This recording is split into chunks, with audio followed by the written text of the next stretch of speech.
Chapter 211 of Shrimadbhagavatam, Hastina, the famed city.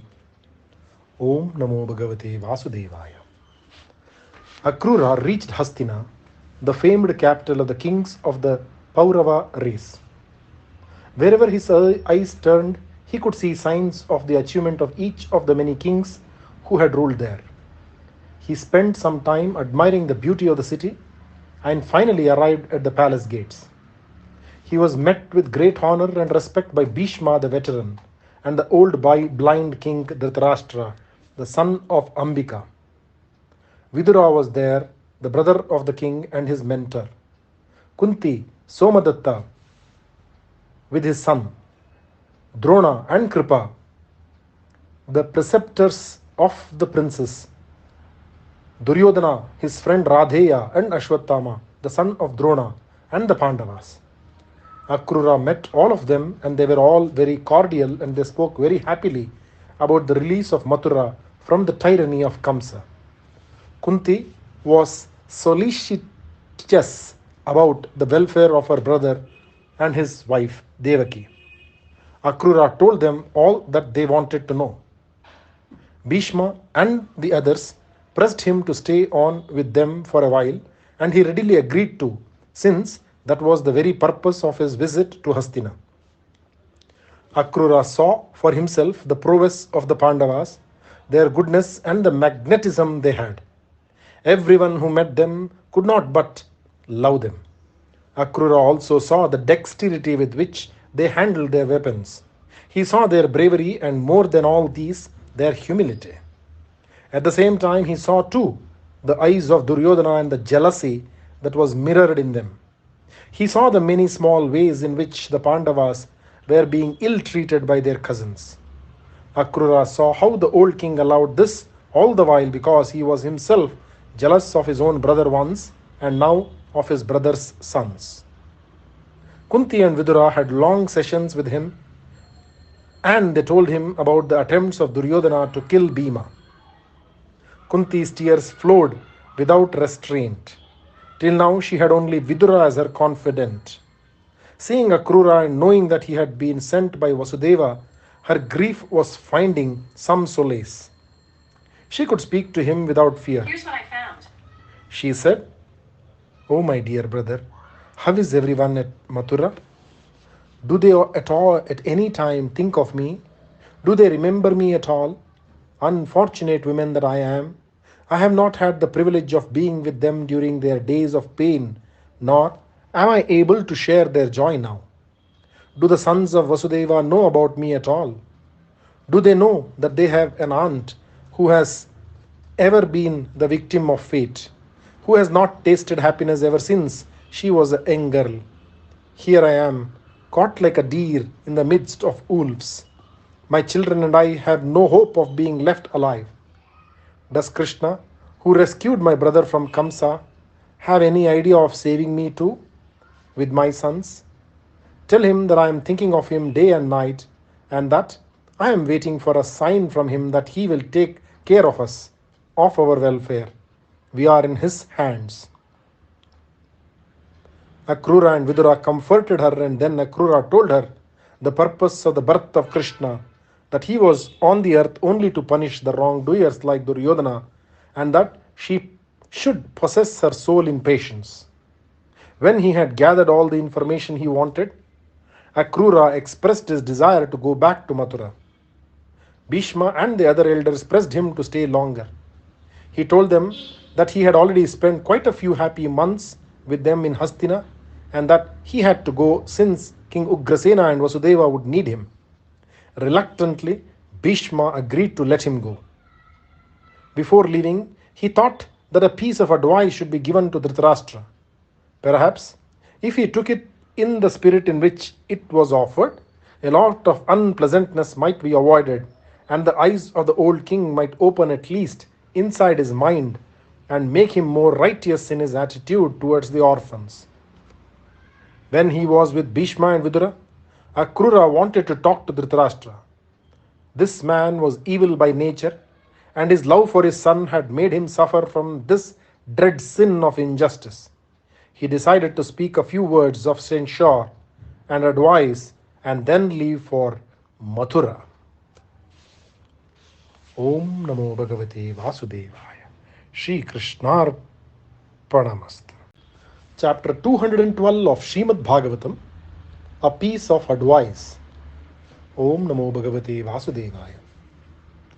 When all three of them were found together, Akrura said, "My dear king Dhritarashtra, you are the son of Vichitravirya. You are a descendant of a very noble line of kings. You should bring fame to the family in which you are born. When your brother Pandu died, you became the king of Hastina. Surely you will reap the reward if you rule the kingdom righteously.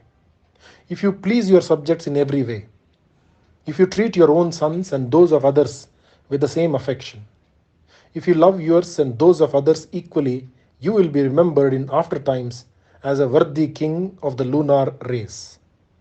I do not need to tell you that you should give the same love and affection to the sons of Pandu as you give your sons. If you do not, the censure of good people will visit you, and your afterlife will be miserable, since you will not inherit the heavens. My lord, in this world you should realize that we should not become inordinately attached to anyone or anything. When the body which we think is ours, when even this has to be abandoned when we leave this world, what then can one say about one's sons and one's wife? Alone we come into this world, and alone we walk the road to dusty death. Alone man earns punya, and again alone man earns papa also.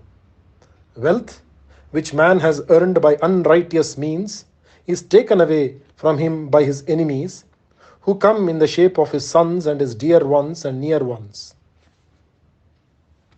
Wealth, which man has earned by unrighteous means, is taken away from him by his enemies, who come in the shape of his sons and his dear ones and near ones. The man who guards such wealth, which is earned unrighteously, is indeed a fool. He is never happy since he has done wrong. He does not enjoy the wealth either. When he dies, abandoned already by his sons and others, his life also abandons his body. He finds himself without any wealth. The earthly one is taken away from him already, and as for the wealth one accumulates for the next world, he has not tried to amass that, busy as he was with the wealth of this world. O king, be wise. Consider this world to be Maya, the world which is conjured up in one's dream. This is as unreal as that. Use your intellect, control the wayward mind, and try to maintain a neutral state of mind, wherein you will be able to treat all things alike, where there is no feeling of mine and thine. Dhritarashtra said, Akrura, I am touched by your concern and by the words of wisdom which you have spoken to me. These words of yours are like nectar to a parched throat, and more I drink them with my ears, the more thirsty for more of it have I become. I have understood what you are trying to warn me about. If my mind had been level like a plain, your words then, like water, would have stayed on to wet the land and make it fruitful. But my mind, colored as it is with the excessive love I have for my son, is like an expanse of rugged hills, and your words do not stay firmly there. Like lightning which brightens the sky for a moment and then disappears, your words show me light for a second, but then darkness envelops me again. I have been told by my father Vyasa that Krishna, who has been born in the house of the Yadus, is the Lord himself, and his purpose is the destruction of the evildoers, and he will soon rid the earth of the burden which is pressing on her. I have known it for some time now. What can man do but bow down under the divine will? All I can do is to prostrate before him. Who can gauge the ways of the Lord? Out of his Maya, he has created this universe. He enters it too without getting involved in it. He is the one who decides the karma of a man and the rewards for it. This whirligig, which goes by the name of Samsara, is entirely his Leela, and we are helpless puppets in his hand. Please tell him that you spoke to me and convey to him my salutations. Tell him I am waiting to see him once. Akrura took leave of all the elders and young men individually and left for Mathura. Soon he reached the city where Krishna and Rama were waiting for news of their cousins and their welfare. As soon as he reached Mathura, Akrura went straight to the abode of Vasudeva, and there he related in detail all the happenings in Hastina. His conversations with different people and their different reactions, different attitudes, and finally his advice to Dhritarashtra and his ambiguous reply. He expressed his opinion that the old man would never side with the Pandavas and let them be happy. Om Namo Bhagavate Vasudevaya. Shri Krishna Arpanamastu.